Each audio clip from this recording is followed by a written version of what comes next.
का बार बार स्वप्न में आना, दिखाई देना, यह मेरे जीवन का सबसे कहते हैं ना, हैप्पीनेस टाइम जो होता है, वो टाइम मेरे लिए माँ का मेरे जीवन में आना और माँ का स्वप्न में बार बार दिखाई देना, वो मेरे जीवन का खुशियों भरा पल था। फिर एक रात मैं सो रही थी और मुझे नहीं पता था कि माँ काली को जो है रात्रि की देवी भी कहा जाता है। मुझे माँ के बारे में कुछ नहीं पता था। रात्रि का समय था और मैं सो रही थी। माँ का आगमन हुआ।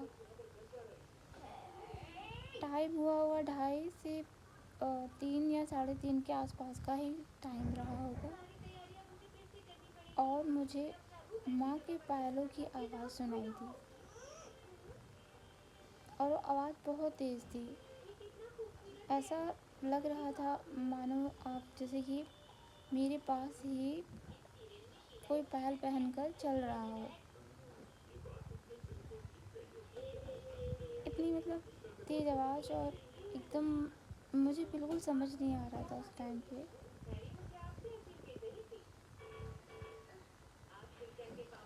तो माँ के पायलों की आवाज़ सुनाई थी। उस वक्त मैं जो नहीं जानती थी कि माँ है, मैं डर गई क्योंकि लोग कहते हैं ना कि रात में चुड़ैल घूमती है, उसके पैरों की आवाज़ आती है, इस तरह की लोग बातें करते हैं। तो मेरे मन में यही था कि चुड़ैल रात को घूमती है।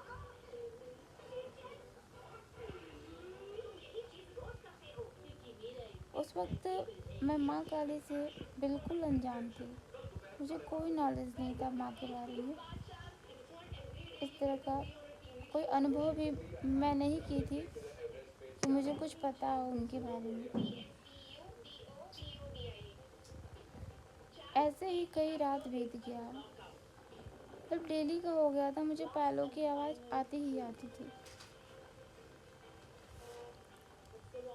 पायलों की आवाज़ आती रही और उस टाइम मैं क्या करती थी, डर के बिस्तर में ही जगी रहती थी। सो भी नहीं पाती थी क्योंकि